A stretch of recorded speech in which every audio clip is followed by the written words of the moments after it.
रामधारी खंड 2 अभ्यास 40-41 100 शब्द प्रति मिनट प्रारंभ होंगे।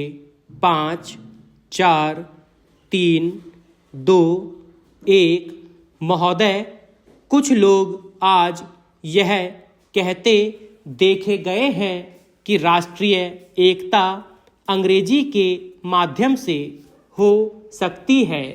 कई लोगों की धारणा है कि अंग्रेजी निकाल दी जाए तो राष्ट्र टुकड़े टुकड़े हो जाएगा, वैज्ञानिक प्रगति रुक जाएगी आदि। इससे बढ़कर भ्रामक विचार और कुछ भी नहीं हो सकता। मैं अंग्रेजी की उपादेयता को नकार नहीं रहा, किंतु हर जगह उसका वर्चस्व हो यह स्वीकार्य नहीं हो सकता। किसी देश की भाषा के साथ उस देश की संस्कृति, विचारधारा और मान्यताएं जुड़ी रहती हैं और उन्हें प्रकट करने के लिए उस देश की भाषा ही सर्वसक्षम होती है। स्वतंत्रता के पूर्व राष्ट्रीय गौरव आम जनता को दृष्टि में रखकर किया जाता था। राष्ट्रीय एकता का अर्थ है करोड़ों भारतीयों की एकता, और यह एकता हिंदी से ही लाई जा सकती है, अंग्रेजी से नहीं। अंग्रेजी को बनाए रखने की नीति मानसिक दासता की द्योतक है। यदि हिंदी और भारतीय भाषाओं के विरुद्ध अंग्रेजी षड्यंत्र को विफल नहीं किया गया तो जनतंत्र एक मखौल बनकर रह जाएगा। हिंदी और भारतीय भाषाएं तो सहोदराएं हैं, उनमें आपसी कोई विरोध नहीं। उनका विरोध और संघर्ष तो अंग्रेजी के साथ है। जिस दिन क्षेत्रीय भाषाएं अपने क्षेत्र के प्रशासन, न्याय, शिक्षा आदि में स्थापित हो जाएंगी, उसी दिन राष्ट्रीय स्तर पर राष्ट्रभाषा, राजभाषा और संपर्क भाषा के रूप में हिंदी के स्थापित हो जाने का मार्ग प्रशस्त हो जाएगा। स्वैच्छिक हिंदी संस्थाएं अपने इस मूल उद्देश्य को कभी भी धूमिल होने न दें, क्योंकि हिंदी के प्रचार प्रसार के क्षेत्र में वे सर्वाधिक महत्वपूर्ण इकाइयां हैं।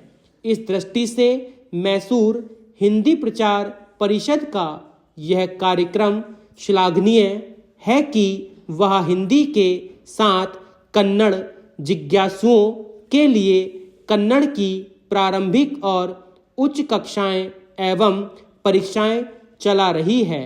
अपनी दैनंदिनी में भी हिंदी के साथ साथ कन्नड़ में दिन और तिथियां दी हैं। इस तरह के छोटे किंतु दिन दिन के व्यवहार में राष्ट्रभाषा और क्षेत्रीय भाषा साथ साथ गलबहियां डालकर चले, इससे बढ़कर सुखद स्थिति और क्या हो सकती है।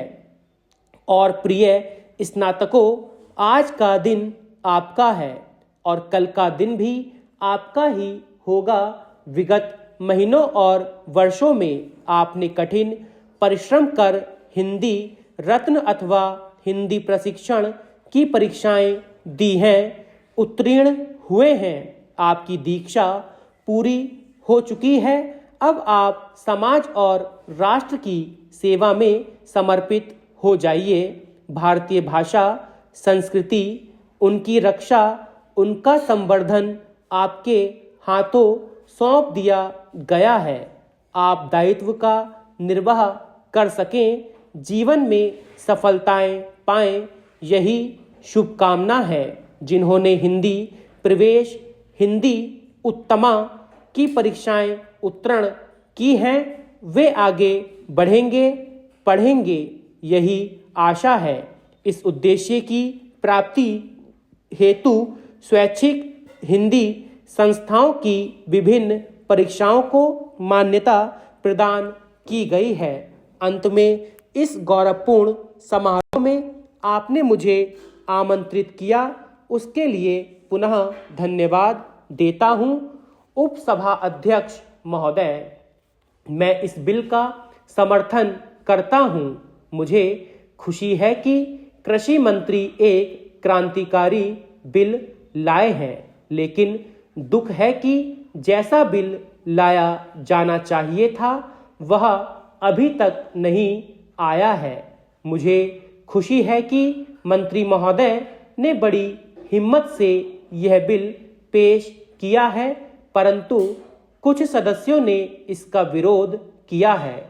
उन्होंने इस बात की ओर ध्यान नहीं दिया कि जब तक वनों को हम बचाकर नहीं रखेंगे और जमीन पर कब्जा करने की लोगों की जो भूख है उसको नहीं रोकेंगे, तब तक हम वनों को नहीं बढ़ा सकेंगे। देश की जो दूसरी सबसे बड़ी समस्या है वह है बेरोजगारी। उसे यही एक विभाग है जो सबसे ज्यादा दूर करता है। आदिवासी लोगों को, गरीब और पिछड़े लोगों को वनों से ही रोजगार मिलता है। काफी ऐसे लोग हैं जो 6 महीने वनों से ही फल फूल द्वारा भोजन करते हैं। मैं इस विषय में मंत्री महोदय का ध्यान आकर्षित करना चाहूँगा। मेरा क्षेत्र अंडमान निकोबार है जो बहुत हरा भरा है। वहाँ काफ़ी जंगल है, लेकिन उनको काटा जा रहा है। अगर इसको सही ढंग से रोकेंगे नहीं तो एक दिन ऐसा आएगा जब वर्षा भी वहाँ नहीं होगी। मैंने प्रधानमंत्री जी को इस विषय में जुलाई मास में एक पत्र लिखा था। उसमें मैंने कहा था कि हमारे यहाँ जंगलों की कुछ व्यवस्था की जाए। इसके बाद एक समिति बनी जिसको वहाँ जाकर सारी चीज़ों को देखना था। उसकी सिफारिश के अनुसार वहाँ काम होना था। इस समिति को बने हुए 6-7 महीने हो गए, लेकिन यह समिति आज तक वहाँ नहीं जा सकी। झगड़ा क्या है? झगड़ा यह है कि कनिष्ठ अधिकारी को इस समिति का अध्यक्ष बना दिया गया। जो वरिष्ठ अधिकारी हैं वे कहते हैं कि हम इसके नीचे काम कैसे करेंगे, उनके साथ कैसे जाएंगे। इस वास्ते यह जो चीज़ है इसकी तरफ आपका ध्यान जल्दी से जल्दी जाना चाहिए और आपको इसको देखना चाहिए। हमारी जो अर्थनीति है वह वनों पर आधारित है। जो गरीब लोग हैं उनका गुजारा इन वनों से ही चलता है। जो इमारतें हैं वे लकड़ी की ही बनती हैं, ईंटें वहाँ नहीं बनती हैं, सीमेंट का वहाँ कोई कारखाना नहीं है। इधर से ही वहाँ सीमेंट जाता है, उससे सरकारी काम भी पूरा नहीं हो पाता, तो वह लोगों को कैसे मिल सकता है। आज सारे देश में एक चर्चा चल रही है कि अंडमान में बहुत टिम्बर है, असम से टिम्बर नहीं आता है, चूंकि वहीं से आ सकता है, इस वास्ते वहाँ पर भी इसका भाव बहुत ऊंचा हो गया है और वह असम से टिम्बर ना आने की वजह से हुआ है। लकड़ी के दाम आज इतने अधिक बढ़ चुके हैं कि बेचारे गरीब लोगों को तो अपना घर बनाने में बहुत बड़ी कठिनाई का सामना करना पड़ रहा है। महोदय, इस पूरे पिरामिड में जो हम देख रहे हैं यह एक बहुत बड़ी समस्या के रूप में उभर रहा है। जैसे इसका विशाल आकार, जनसंख्या और सामाजिक जटिलताएं।